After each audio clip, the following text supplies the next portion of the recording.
पुलाव में दूध डालकर एक बार पुलाव ज़रूर बना के देखिएगा, ना ही तो चावल अकड़ेंगे और ना ही ज़्यादा सॉफ्ट होंगे। इतना मज़ेदार गोल्डन पुलाव बनकर तैयार होगा कि आप इसको बार बार बनाना पसंद करेंगे। अपने घर की दावतों में आप इसको एक बार ज़रूर बना के देखिएगा, मेहमानों को बहुत पसंद आएगा।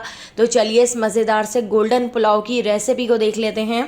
तो इस गोल्डन पुलाव को बनाने के लिए मैंने यहाँ पर बीफ का गोश्त ले लिया है। मैंने यहाँ पर आधा किलो बीफ का इस तरह से गोश्त लिया है। मैंने बीफ की बोटियों को इस तरह से छोटे छोटे क्यूब्स में कट कर लिया था और यहाँ पर मैंने 2 बड़ी सी हड्डियाँ ले ली हैं।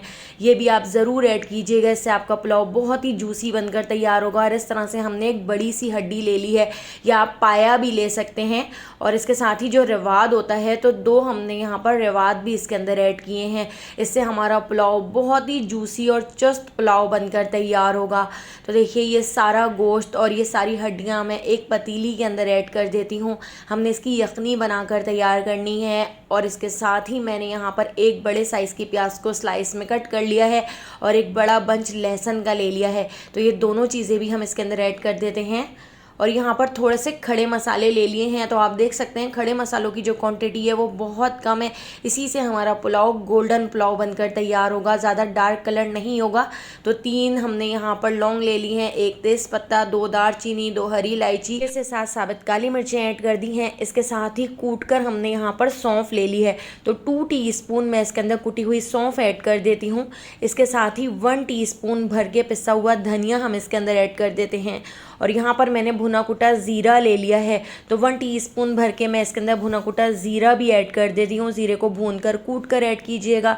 1 टीस्पून नमक ऐड कर देते हैं। नमक बाद में भी टेस्ट करके ऐड कर लेंगे। थोड़ा सा मैंने यहाँ पर हरा धनिया भी इसमें ऐड कर दिया है। और 1 टेबल स्पून मैं इसके अंदर अदरक का पेस्ट ऐड कर देती हूँ। और एक मीडियम साइज़ का लेमन ले लिया है। तो लेमन जूस भी हम इसके अंदर निचोड़ देते हैं। इसके साथ ही 2 टेबल स्पून मैं इसके अंदर दही भी ऐड कर देती हूँ। दही ऐड करने से हमारे पुलाव का टेस्ट बहुत अच्छा होगा। इसके साथ ही 6 से 7 बारीक कटी हुई हरी मिर्चें भी हम इसके अंदर ऐड कर देते हैं। तो ये सारी चीज़ें आपने यखनी में ही ऐड करनी है। और इसके साथ ही 3 ग्लास के करीब मैं इसमें पानी ऐड कर रही हूँ, क्योंकि हमारे जो चावल हैं वो 2 ग्लास हैं, यानी हमारे चावल आधा किलो हैं। और अगर गिलास से नाप कर आप ले रहे हैं तो 2 ग्लास आपके चावल होने चाहिए और 3 ग्लास आपने इसके अंदर पानी ऐड करना है। इसको अच्छी तरह से मिक्स करके इसको ढककर हम गैस के ऊपर रखकर पकने के लिए रख देते हैं। तो 35 से 40 मिनट में हमारा यहाँ पर गोश्त भी अच्छी तरह से गल चुका है। यहाँ पर इसकी यखनी भी बनकर तैयार हो चुकी है। गोश्त गल गया है। गोश्त को मैं आपको चेक करके दिखाती हूँ। देखिए बोटियाँ अच्छी तरीके से टेंडर हो गई हैं। तो अब इस गोश्त को हम एक स्ट्रेनर में निकाल लेते हैं। तो ये सारा गोश्त इस तरह से स्ट्रेनर में निकाल कर मैं साइड पर रख लूँगी। तो दोस्तों यहाँ पर मैं आपको याद दिलाती चलूँ, अगर आपको मेरी रेसिपी अच्छी लग रही है तो लाइक करना बिल्कुल भी मत भूलिएगा। और अगर रेसिपी अच्छी नहीं लग रही है तो आप इसको डिसलाइक भी कर सकते हैं। और आप मुझे कमेंट करके ज़रूर बताइएगा कि आप मुझे किस सिटी और किस कंट्री से देख रहे हैं, ताकि मैं आपका थैंक्स कर सकूँ। पहला थैंक्स जाता है मिसेज़ इम्तियाज़ रऊफ़ को फैसलाबाद से, मिसेज़ जमील को कराची से। और भी आपने बहुत सारे कमेंट किए हैं, तो आप ज़रूर मुझे बताया करेंगे किस सिटी और किस कंट्री से आप मुझे देख रहे हैं। तो आप देख सकते हैं मैंने यहाँ पर एक बड़ा सा वोक ले लिया है। उसके अंदर हमने ऐड कर दिया है 1/4 कप कुकिंग ऑयल। ऑयल के अंदर हमने 2 मीडियम साइज़ की प्याज को फ्राई कर लिया है। हमने प्याज को इस तरह से ब्राउन होने तक फ्राई कर लिया है। तो इस प्याज को हमने ऊपर गार्निशिंग करनी है, तो इसको मैं साइड पर रख देती हूँ। अब इसी ऑयल के अंदर हमने थोड़े से खड़े मसाले ऐड करने हैं। तो आप खड़े मसालों की क्वान्टिटी देख सकते हैं, बिल्कुल कम मैंने रखी है। इसके साथ ही 1 टीस्पून ज़ीरा ऐड कर दिया, 1 टीस्पून सौंफ ऐड कर दी है और 1 टीस्पून ही साबुत धनिया ऐड करके इन सारी चीज़ों को 10 सेकंड तक लो फ्लेम पर हल्का सा फ्राई कर लेते हैं। तो जब ये सारी चीज़ें फ्राई हो जाएं, उसके बाद मैं इसके अंदर ऐड कर देती हूँ 2 मीडियम साइज़ की प्याज, जो हमने इस तरह से बारीक स्लाइस में कट कर ली हैं। तो प्याज को हमने हल्का सा फ्राई कर लेना है।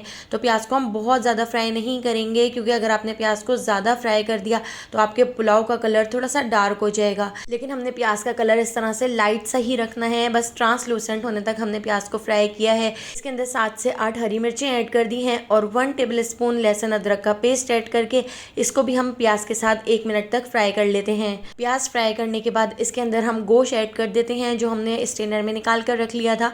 इसके साथ ही ये जो बड़ी सी हड्डी है, इसके अंदर बहुत सारा गूदा होता है, तो इसके गूदे को भी हम इसके अंदर ऐड करेंगे। तो इस तरह से गूदा सारा हम निकाल लेते हैं। इस तरह से पुलाव का टेस्ट भी बहुत ज़्यादा मज़ेदार हो जाता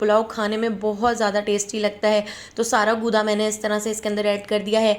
आधा कप मैंने इसके अंदर दही ऐड कर दिया है और इन सारी चीज़ों को हम अच्छी तरह से मिक्स कर लेते हैं। गोश्त हमारा अच्छी तरह से गला हुआ है, तो इसलिए अब हम इसके अंदर ऐड कर देते हैं यखनी जो हमने तैयार करके रख ली थी।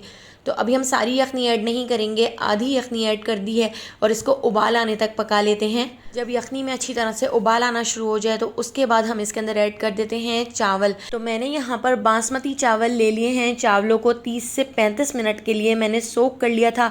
अच्छी तरह से धोने के बाद हमने चावलों को भिगो दिया था और चावल सोक करने के बाद अब हम इसके अंदर चावल ऐड कर देते हैं। तो ये आधा किलो ही गोश्त है और आधा किलो ही हमने इसके अंदर चावल ऐड किए हैं। बाकी की बची हुई यखनी भी हमने इसके अंदर ऐड कर दी है और इसको अच्छी तरह से मिक्स कर लेते हैं।